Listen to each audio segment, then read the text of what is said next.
भाषिक प्रांतवाद सुरू कुणी केला असा सवाल उद्धव ठाकरेंनी केलाय। मराठी तरुणाच्या आत्महत्येच्या पार्श्वभूमीवर भाजपनं मुंबईत बाळासाहेब ठाकरे स्मृतीस्थळ इथं आंदोलन केलं। त्यावर उद्धव ठाकरे यांनी प्रश्न उपस्थित केलाय। तोडा फोडा राज्य करा हे भाजपचं धोरण आहे, आपल्याला भूमिपुत्र आणि राज्याला सांभाळायचं आहे असं आवाहन त्यांनी केलंय। भाजप नेते बाळासाहेबांच्या स्मृतीस्थळावर नतमस्तक होण्यासाठी येतात, तुम्हाला तुमचे नेते कमी पडतायत का असा सवाल शिवसेना ठाकरे पक्षाच्या नेत्या किशोरी पेडणेकरांनी केलाय। एखाद्या मुलाच्या मृत्यूचं राजकारण करून तुम्ही बाळासाहेबांच्या स्मृतीस्थळावर येण्याचं धाडस कसं केलं असाही सवाल त्यांनी केलाय। बाळासाहेबांच्या स्मृतीस्थळाची दररोज पूजा केली जाते, मात्र मुंबई पोलिसांनी पूजा का करू दिली नाही असा प्रश्न पेडणेकरांनी मुंबई पोलिसांना केला।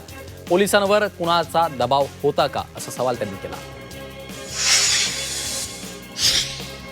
ठाणे पालघर जिल्हाध्यक्ष मनसे नेते अविनाश जाधव यांनी निवडणूक कार्यालयात धडक दिली। यावेळी निवडणूक अधिकारी ऑन ड्युटी लग्नाला गेल्याचं समजलं। मतदार यादीमधील घोळाचा जाब विचारण्यासाठी अविनाश जाधव गेले असता अधिकारी कार्यालयात नसल्यानं त्यांनी संताप व्यक्त केला। उमेदवारी अर्ज माघारी झाल्यानंतर शिरूर नगर परिषद निवडणुकीचा प्रचार सुरू झाला। या ठिकाणी सर्वच राजकीय पक्षांची प्रतिष्ठा पणाला लागलेली आहे। या निवडणुकीत तब्बल 90 उमेदवार रिंगणात आहेत। शिरूरची जनताच आम्हाला साथ देईल असा विश्वास राष्ट्रवादीचे आमदार माऊली कटके आणि नगराध्यक्षपदाचे उमेदवार ऐश्वर्या पाचारणे यांनी व्यक्त केला। रायगडच्या म्हसळा तालुक्यातील शिवसेना पदाधिकाऱ्यांची हकालपट्टी करण्यात आली।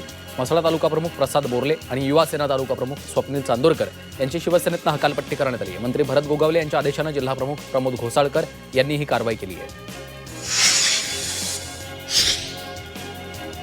वर्ध्याच्या हिंगणघाट नगर परिषदेत भाजपविरुद्ध राष्ट्रवादी असा सामना पाहायला मिळणार आहे। नगराध्यक्षपदासाठी भाजपकडनं डॉक्टर नैना उमेश तुळसकर रिंगणात आहेत, तर राष्ट्रवादी शरदचंद्र पवार पक्षाकडनं शुभांगी डोंगरे मैदानात उतरले। प्रचाराला सुरुवात होताना भाजप आणि राष्ट्रवादीमध्ये आरोप प्रत्यारोप होताना दिसून येत आहे। तिकीट देताना भाजपच्या सर्व जुन्या कार्यकर्त्यांना डावलण्याचा प्रयत्न झाला असा गंभीर आरोप माजी भाजपचे आमदार मधुकर कुकडे यांनी केला। तर भाजप निष्ठावंतांची राहिली नाही, भाजपामध्ये तिकीट देताना पैसे विचारले जातात असं त्यांनी म्हटलंय। आश्वासन देऊनही उमेदवारी मिळत नाहीये, त्यामुळे मला नाईलाजास्तव पुतण्याला अपक्ष उभं करावं लागलं असंही त्यांनी म्हटलं। यवतमाळचे शिवसेना युबीटीचे खासदार संजय देशमुख यांनी पालकमंत्री संजय राठोड यांच्यावर गंभीर आरोप केले। उमेदवारांचं नामांकन मागे घेण्यासाठी 5 ते 10 लाख रुपयांचं आमिष दाखवलं जातंय। भ्रष्टाचाराच्या पैशानं गरीब सामान्यांना विकत घेण्याचं काम पालकमंत्री करतायत असा राठोड यांच्यावर आरोप करण्यात आला आहे। जम्मू काश्मीरचे माजी मुख्यमंत्री गुलाम नबी आझाद यांनी काँग्रेस नेते राहुल गांधींवर जोरदार टीका केली। झोपलेल्या राजकीय पक्षांना निवडणुका जिंकता येत नाहीत असा टोला त्यांनी लगावलाय। पुण्यात होणाऱ्या 19व्या अखिल भारतीय महात्मा फुले प्रबोधन मराठी साहित्य संमेलनाच्या अध्यक्षपदी साहित्यिक किशोर टिळेकर यांची निवड करण्यात आली। त्यांच्या निवडीचं पत्र अखिल भारतीय मराठी साहित्य परिषदेचे राष्ट्रीय अध्यक्ष डॉक्टर शरद गोरे यांनी दिले। पालघरच्या विक्रमगडमध्ये बिबट्याची दहशत पसरली। तालुक्यातील उटावली गावात एका विद्यार्थ्यावर बिबट्यानं हल्ला केलाय। सुदैवाने त्याच्या हल्ल्यात विद्यार्थी थोडक्यात वाचला। मयंक पुरा असं या विद्यार्थ्याचं नाव असून तो आदर्श विद्यालयामध्ये 5वीत शिकतोय। नागपुरातील मनोरुग्णालयात मधमाशांनी हल्ला केला। यात एकाचा मृत्यू झाला, अनेक जण जखमी झालेत। जेवणासाठी बसले असतानाच मधमाशांनी हल्ला केला। वरिष्ठ अधिकाऱ्यांनी घटनेची गंभीर दखल घेतली।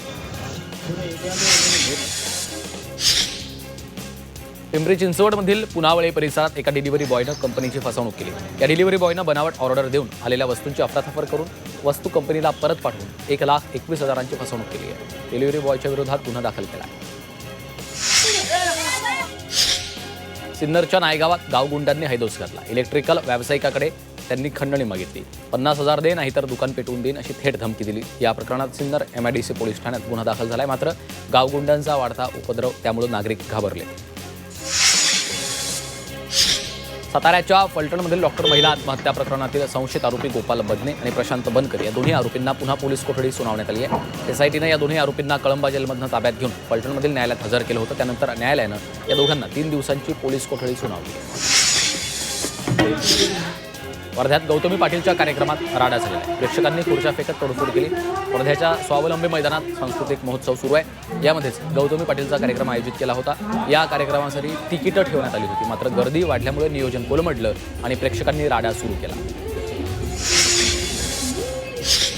शालार्थ ID घोटाळ्यातील आरोपींचं अटक सत्र सुरू असतानाच नाशिकच्या आर्थिक गुन्हे शाखेने गुरुवारी मध्यरात्रीनंतर अमळनेरमधून मनोज रामचंद्र पाटील आणि निलेश निंबा पाटील अशा दोघांना अटक केली, तर इतर संशयितांच्या शोधासाठी पथकं रवाना केली आहेत. या प्रकरणामध्ये फरार असलेल्या अमळनेर येथील अविनाश पाटीलला अटक करण्यात आली आहे. पुण्यातील टिपू पठाण टोळीवर पोलिसांनी मकोका अंतर्गत कारवाई केली. हडपसरमधील सय्यदनगर काडेपडळ या भागात टोळीची दहशत आहे. पोलीस आयुक्त अमितेश कुमार यांनी या टोळीवर मकोकाची कारवाई करण्याचे आदेश दिलेत. या टोळीचा प्रमुख टिपू पठाणवर खुनाचा प्रयत्न, दहशत माजवणं, खंडणी अशा स्वरूपाचे 25 गंभीर गुन्हे दाखल आहेत. पुणे पोलिसांनी शहरातल्या विविध भागात धडक कारवाई करून 11हून अधिक पिस्तूल जप्त केली. गेल्या 3 आठवड्यांपासून पोलिसांची ही कारवाई सुरू आहे. या कारवाई दरम्यान पोलिसांनी काडेपडळ, कोंढवा आणि इतर ठिकाणी छापे मारलेत. शहरात खून, मारामाऱ्यांचं प्रमाण वाढल्यानं पोलिसांनी ही कारवाई केली. ठाण्यातील सेंट्रल मैदान, ड्रेसिंग रूम आणि इंडोर क्रिकेट अकादमीचं उद्घाटन एमसीसी अध्यक्ष अजिंक्य नाईक यांच्या हस्ते झालं. यावेळी विकास रेपाळे देखील उपस्थित होते. अहिल्यानगरातील अकोले शहरात नागरिकांनी मूक मोर्चा काढलाय. मालेगावात झालेल्या चिमुकलीवरच्या अत्याचाराच्या घटनेचा तीव्र निषेध करण्यात आला, तर आरोपीला कठोर शिक्षा व्हावी अशी मागणी केली.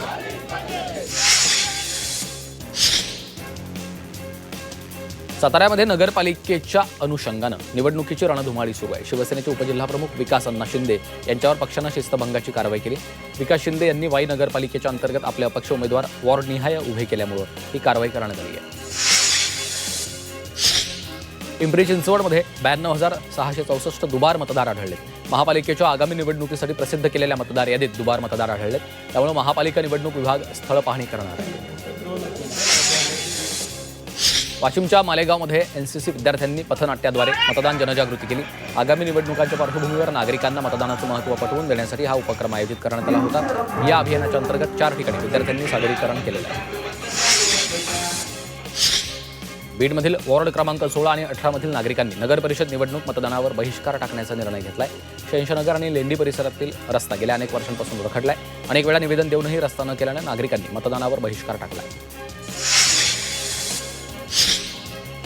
पुण्याच्या शिकलापुरातील चाकण चौक परिसरात एक कार थेट रस्त्याच्या दुभाजकावर चढली. कार चालक मद्यधुंद अवस्थेत असलेल्या वाहनावरील ताबा सुटल्यानं कार दुभाजकावर चढली. या प्रकरणात चालकाला पोलिसांनी ताब्यात घेतले. विरार पश्चिम येथील म्हाडा परिसरात एका बेपत्ता तरुणाचा नाल्यामध्ये मृतदेह सापडलेला आहे. पोलिसांनी घटनास्थळी पोहोचून मृतदेह ताब्यात घेतलाय. आता अधिकचा तपास सुरू आहे. राज्यात थंडीचा कडाका कायम आहे. धुळ्यात मोसमातील सर्वात कमी तापमानाची नोंद झाली. धुळे जिल्ह्याचा पारा 7.5 अंशांवर आहे, तर बहुतांश भागात तापमानात चढउतार सुरू आहे. पुढील काही दिवस थंडी कायम राहणार आहे. 4 डिसेंबरपर्यंत गारठा कायम राहण्याचा अंदाज वर्तवला आहे. पिंपरी चिंचवडमधील पवना नदी वारंवार फेसाळत आहे. त्यामुळे पर्यावरण प्रेमींनी चिंता व्यक्त केली. नदीपात्रामध्ये केमिकलयुक्त पाणी सोडल्यानं नदी वारंवार फेसाळत असल्याचं स्पष्ट झालंय. मात्र या प्रकरणात महापालिकेच्या पर्यावरण विभागाकडून कोणतीही कारवाई केली जात नाही. गेल्या काही दिवसांपासून मुंबईतील हवेची गुणवत्ता ढासळत चालली आहे. देवनार, माझगाव आणि वरळी परिसरातील हवा वाईट ते अतिवाईट या श्रेणीमध्ये नोंदवण्यात आली. वायू प्रदूषणामुळे नागरिकांच्या आरोग्यावर परिणाम होतोय. वाढती थंडी आणि दाट धुकं यामुळे राजधानी दिल्ली क्षेत्रात प्रदूषण धोकादायक पातळीवर पोहोचलंय. अनेक भागात हवेची गुणवत्ता 500 AQI वरून अधिक नोंदली गेली. ही अत्यंत गंभीर पातळी आहे. काही भागातल्या केंद्रात तर AQI 600च्या पार नोंदला गेलाय. शुक्रवारच्या जगभरातल्या प्रदूषणाच्या नोंदी पाहता दिल्लीतली ही पातळी सर्वाधिक आहे. देशातील आकस्मिक मृत्यूच्या घटनांमध्ये महाराष्ट्र पहिल्या क्रमांकावर आहे. देशभरात झालेल्या 63,000 मृत्यूंपैकी महाराष्ट्रात 21 इतकी आकस्मिक मृत्यूची नोंद झाली आहे. देशातील प्रत्येक 3रा आकस्मिक मृत्यू महाराष्ट्रात झाला आहे. हार्बर रेल्वे मार्गावरील पनवेल इथं विविध अभियांत्रिकी कामांसाठी आज रात्री 12 तासांचा ब्लॉक घेतला जाणार आहे. या ब्लॉकमुळे बेलापूर ते पनवेल लोकल रद्द करण्यात आली आहे. आज रात्री 11:45 ते रविवारी सकाळी 11:45 पर्यंत ब्लॉक असेल. वसई रोड ते वैतरणा दरम्यान सलग 2 दिवस मध्यरात्री 6 तासांचा जम्बो ब्लॉक घेतला जाणार आहे. तांत्रिक बिघाडामुळे हा ब्लॉक घेतला जाणार आहे. मध्य रेल्वेकडनं स्वच्छता मोहीम राबवण्यात आली. यामध्ये कार्यालयीन भंगार विकून तब्बल 5 कोटी रुपयांची कमाई झाली. यामध्ये 19 दशलक्ष किलोपेक्षा जास्त कचरा बाहेर काढला गेला. केंद्र सरकारनं देशात नवीन 4 कामगार संहिता लागू करण्याचा निर्णय घेतलेला आहे. सोबतचे 29 जुने कायदे इतिहास जमा झाले असून त्यामुळे कामगार क्षेत्रात आता एक नवं पर्व सुरू झालंय. नव्या कायद्यांमुळे देशभरातील 40 कोटी कामगारांना सामाजिक सुरक्षेची गॅरंटी मिळणार आहे. पीएमपी ताफ्यातील सर्व बसचं फायर ऑडिट करण्यात येणार आहे. बसला आग लागण्याच्या घटनेच्या पार्श्वभूमीवर हा निर्णय घेण्यात आला. केंद्रीय रस्ते वाहतूक संस्थेकडे याबाबत जबाबदारी सोपवण्यात आली आहे. छत्रपती संभाजीनगरच्या नवीन पाणीपुरवठा योजनेतल्या 2,500 मिलीमीटर व्यासाच्या मुख्य जलवाहिनीवर 130 मीटर गॅप जोडण्याचं काम संथ गतीनं सुरू आहे. त्यामुळे शहरातला पाणीपुरवठा आणखी 2 दिवस बंद राहू शकतो. आधी 6 दिवसांसाठी हा पुरवठा खंडित असेल असं सांगितलं होतं. गुजरातमध्ये मासेमारीसाठी जाताना समुद्रात चुकून पाकिस्तानची हद्द ओलांडणारे पालघरमधील 18 मच्छीमार अद्यापही तुरुंगात आहेत. या मच्छीमारांच्या कुटुंबियांना सरकारनं मंजूर केलेल्या मदतीपैकी 16,20,000ची आर्थिक मदत दिली. त्यामुळे उर्वरित रक्कम देण्याची मागणी जिल्हा मत्स्य व्यवसाय विभागानं राज्य सरकारकडे केली. भारतानं आपल्या गरजेपैकी 10% LPG आयातीसाठी अमेरिकेच्या सोबत करार केलेला आहे. या करारामुळे देशातील LPG उपलब्धतेची कमतरता मोठ्या प्रमाणात कमी होईल. मात्र गॅस सिलेंडर स्वस्त होण्याची शक्यता कमी आहे. संकेतस्थळावर शुल्क प्रदर्शित न करणाऱ्या राज्यातल्या 29 कॉलेजेसना प्रत्येकी 1 लाखांचा दंड आकारण्यात आला. यात मुंबई आणि ठाण्यातल्या कॉलेजचा समावेश आहे. येत्या 2 आठवड्यात कॉलेजना दंड भरावा लागणार आहे. वर्ध्यात शहर पोलिसांकडनं देशी विदेशी दारूच्या 150 पेट्या जप्त करण्यात आल्या. 12,93,000च्या दारूच्या पेट्या जप्त केल्या. स्थानिक स्वराज्य संस्थांच्या निवडणुकांच्या पार्श्वभूमीवर मोठी कारवाई करण्यात आली आहे. पुण्यातील जंगली महाराज रस्ता गोखले रस्त्यावर पालिकेनं अतिक्रमणाविरोधात धडक कारवाई केली. काल संध्याकाळी पालिकेनं मोहीम राबवत 50हून अधिक दुकानं, हॉटेलचे शेड काढून टाकले. त्यामुळे फुटपाथ मोकळे झाले. गोंदियात घरफोडी करणाऱ्या आंतरराज्य टोळीला अटक करण्यात आली आहे. ही टोळीनं जिल्ह्यात 4 घरफोडी करून फरार झाली होती. या आंतरराज्य टोळीचा स्थानिक गुन्हे शाखेच्या पथकानं पर्दाफाश केला. या आरोपींकडनं 4.5 लाखांचा मुद्देमाल जप्त केला आहे. सांगलीमधील जतमध्ये पिस्तूल विक्री प्रकरणात कारवाई करण्यात आली. या प्रकरणात पिस्तूल विक्री करणाऱ्या 2 जणांना अटक करण्यात आली आहे. या कारवाईत 6 पिस्तूलसह 12 जिवंत काडतुसं जप्त केली. संदेश काजळे खून प्रकरणातल्या मास्टरमाइंडला अटक करण्यात आली. आर्थिक देवाणघेवाणीतून नाशिकच्या नवीन सिडकोतील सराईत गुन्हेगार संदेश काजळे याचं अपहरण आणि खून झाला होता. या प्रकरणात मुख्य आरोपी रणजित आहेरला पोलिसांनी अटक केली आहे. रत्नागिरीतील मिरजोळी गावात विडे भरण्याचा कार्यक्रम मोठ्या उत्साहात पार पडला. सम्राट बळीराजाचं स्मरण करत घरात विडे भरणं तसंच ग्रामदेवालयातही देवांना रूपं लावून विडे भरण्याचा कार्यक्रम उत्साहात पार पडला. धारावीतील 18,000 घरांचं सर्वेक्षण झालं आहे. 1 ते 15 नोव्हेंबर दरम्यान माहिती शिक्षण आणि संवाद उपक्रमाच्या द्वारे पथकांनी 18,000हून अधिक घरांना प्रत्यक्ष भेट दिली. सेक्टर 1 ते 6 या सर्व भागात नियुक्ती केलेल्या पथकांच्या माध्यमातून सखोल सर्वेक्षण करण्यात आलं आहे. मुंबईत 1,000 घरं उपलब्ध होणार आहेत. कामाठीपुरा पुनर्विकास प्रकल्पाच्या माध्यमातून ही घरं उपलब्ध होतील. या वसाहतीचा पुनर्विकास म्हाडा बांधकाम आणि विकास संस्थेच्या माध्यमातून केला जाणार आहे.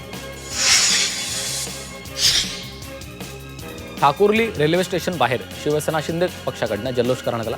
ठाणे कल्याण वाहतूक मार्ग सुकर करण्यासाठी ठाकुर्ली रेल्वे फाटक ते म्हसोबा चौकादरम्यानचा उर्वरित उन्नत मार्ग त्याच्या कामाला गती मिळाली आहे. महाराष्ट्र स्थावर संपदा नियामक प्राधिकरणाच्या वसुली आदेशाचं पालन न करणाऱ्या विकासकांविरोधात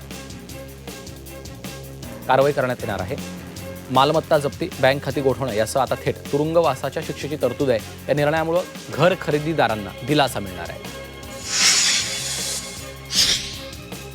भटक्या श्वानांसाठी बहुमजली निवारा केंद्र उभारायला मुंबई महापालिकेनं हालचाली सुरू केल्या.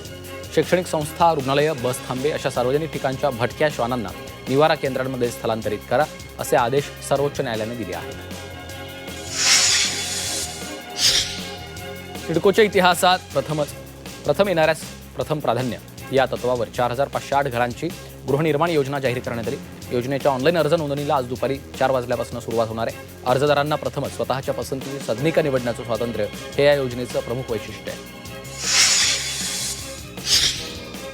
आजपासून 12 दिवस मध्य रेल्वेवर गाड्यांचा खोळंबा होणार आहे. आजपासून 3 डिसेंबरपर्यंत बदलापूर रेल्वे स्टेशनमध्ये रात्रकालीन ब्लॉक घेण्यात आला.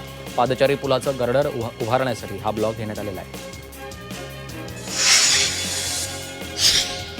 निवृत्त कर्मचाऱ्यांची पेन्शन वाढण्याची शक्यता आहे. EPFO लवकरच निवृत्त वेतनाशी संबंधित मोठा निर्णय घेण्याच्या तयारीत आहे. EPFO वेतन मर्यादा 15,000 रुपयांवरून 25,000 करण्याचा प्रस्ताव अंतिम टप्प्यात आहे. हा बदल लागू झाल्यास देशातील 1 कोटींपेक्षा जास्त कामगार EPS पेन्शनच्या कक्षेत येऊ शकतात. बाळासाहेब ठाकरे राष्ट्रीय स्मारक ट्रस्ट पुन्हा नव्यानं अस्तित्वात आलेलं आहे. त्यामुळे आता लवकरच मीटिंग होऊन पुढची कामं सुरू होतील. तर 2027मध्ये स्मारकाचं काम पूर्ण होऊन ते जनतेसाठी खुलं करण्यात येणार आहे. शिवसेना ठाकरे पक्षाचे प्रमुख उद्धव ठाकरेंनी ही माहिती दिली आहे.